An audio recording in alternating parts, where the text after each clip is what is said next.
uno de los retos a los que se enfrentan las plantas de incubación hoy en día es la enorme cantidad de datos que se producen en una planta de incubación. Nosotros queremos datos para tomar decisiones, pero cuando tenemos demasiados datos a veces nos bloqueamos, cuando hay mucha información no sabemos qué hacer con tanta información.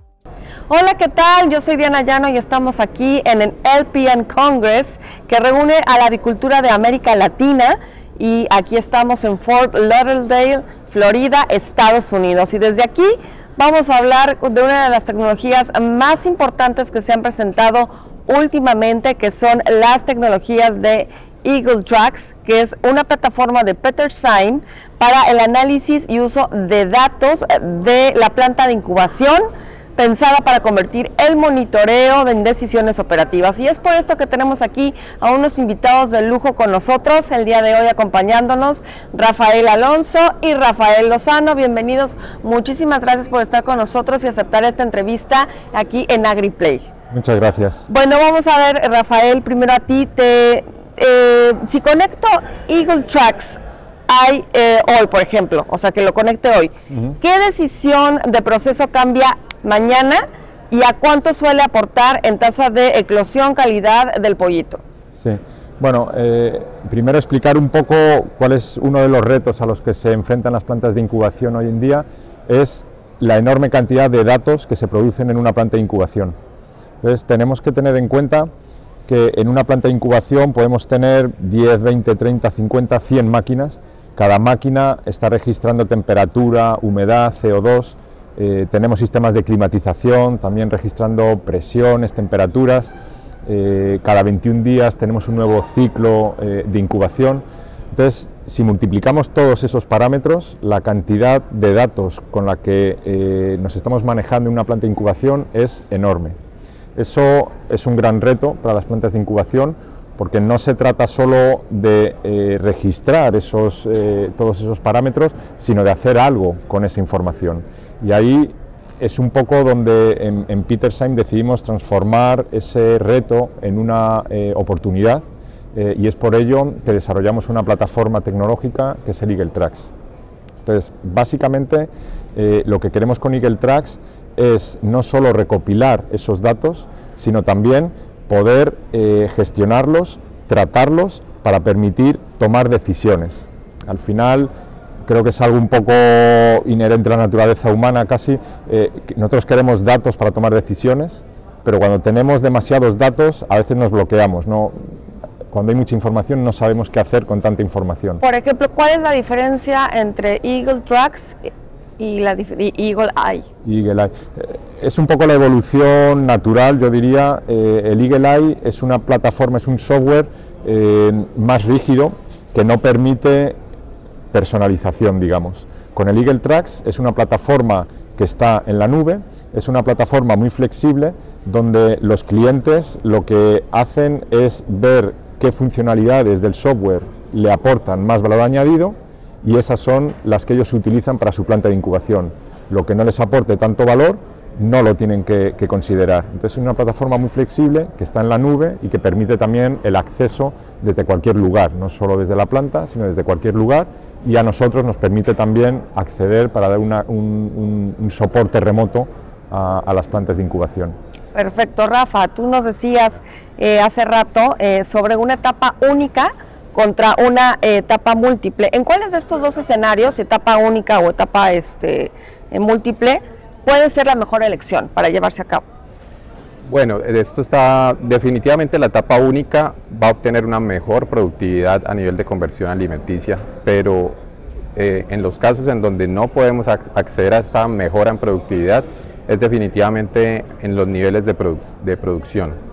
Cuando una planta de incubación es muy pequeña o el incremento, la expansión es muy pequeña, no vale la pena tener carga única, porque necesitamos son máquinas que tienen un volumen considerable, porque es un cargue único, y no valdría la pena en este caso.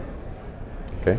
Rafa, ¿tú nos podrías compartir una experiencia práctica de lo que Eagle Tracks hace con el cruce de datos? Y además veo que traes aquí una muestra. Bueno, es simplemente un ejemplo para hablar un poco de ello. Precisamente este sensor es un dispositivo que va unido al software EagleTracks y lo que va a hacer es registrar datos de los huevos desde el momento que la reproductora pone el huevo. Entonces, en el primer momento donde hacemos la recolección de ese huevo, lo que hacemos es colocar este dispositivo en la bandeja de los huevos y a partir de ahí simplemente tenemos que activarlo y nos va a ir tomando datos de temperatura, de humedad y de vibraciones que está sufriendo el huevo.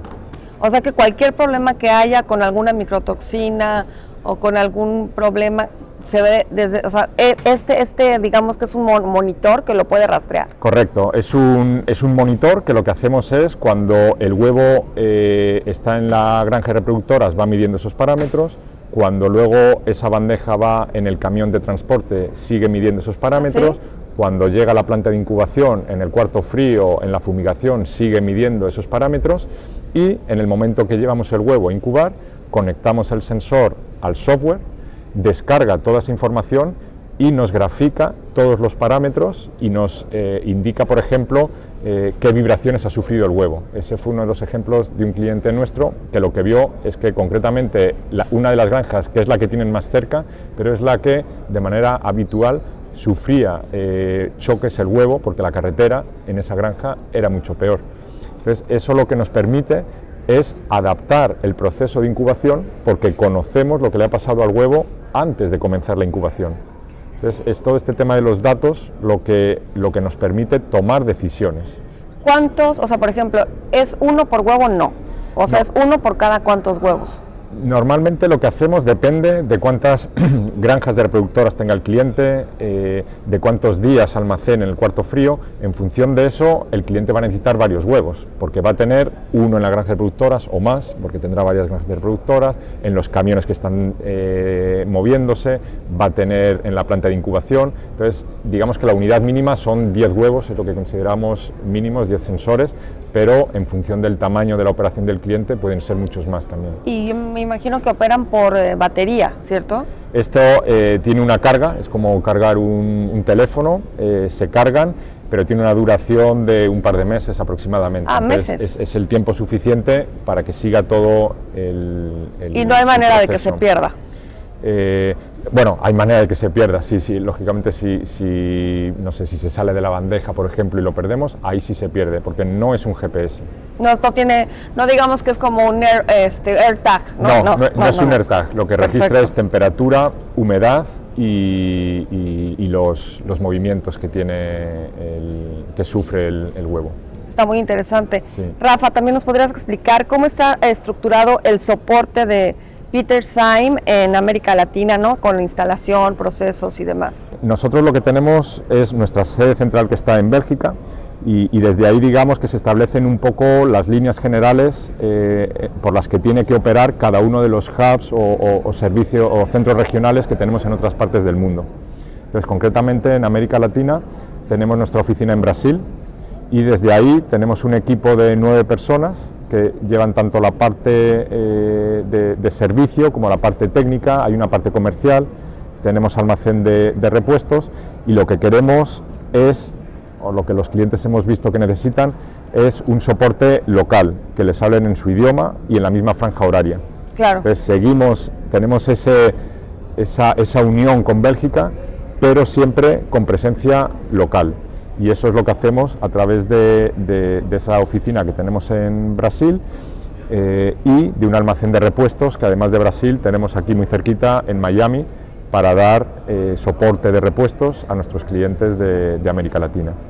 Ahora sí, Rafa, ¿qué se debe de tomar en cuenta para hacer el cambio, la transición entre las etapas que estábamos mencionando anteriormente? Ok, la operativa cambia, porque en sistemas de carga múltiple, pues cada 3 o 4 días se está continuamente cargando una máquina. Entonces, con carga única, solo se hace un carga adicional y se espera hasta el final hasta el momento de la transferencia.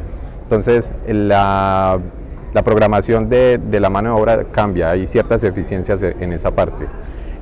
Por otro lado, también el volumen de nacimientos también cambia. Y eso hay que tenerlo también en consideración si vamos a transicionar de ciertos números de nacimientos por semana a reunir más un volumen de pollitos considerables para nacer menos días por semana. Esto generalmente a nivel de logística y todo eso implica unos cambios, pero ciertamente la mayor productividad de nacimientos, en las mejoras en conversión alimenticia, ya trasladando todos esos beneficios a la parte de engorde, terminan valiendo más la pena. ¿Y cuál sería las dos decisiones operativas más importantes que diferencian los resultados entre el cambio de etapas? ¿Cuál consideras tú que son las decisiones operativas? Bueno, ciertamente en carga múltiple, a nivel de conocimiento e incubación no hay mucho margen de mejora, porque en carga múltiple se trabajan con puntos promedios en la incubación, entonces no podemos dar las condiciones óptimas al embrión. Cuando cambiamos a carga única, eso también implica que el jefe de la planta de incubación esté más inmerso en la fisiología de la incubación, porque podemos dar puntos específicos, dinámicos, para dar las mejores condiciones del embrión. Afortunadamente tenemos tecnologías que ya permiten que la máquina sea gobernada por la temperatura del embrión, entonces libera un poquito esa carga al jefe de la planta. Sin embargo, al ser estas máquinas un poco más grandes, también necesitan un conocimiento avanzado de cómo ubicar correctamente los lotes, basados en su producción de calor, en su tasa metabólica, para tener unas condiciones uniformes en la máquina, lograr tener mejores campanas de nacimiento. Pues muy interesante toda esta tecnología, de verdad. ¿Algo que quieran aportar antes de irnos? Sí, bueno, tal vez un poco como resumen de todo esto es que ya hay tecnologías que nos permiten no tenerle miedo al volumen tan inmenso de datos que se producen en una planta de incubación.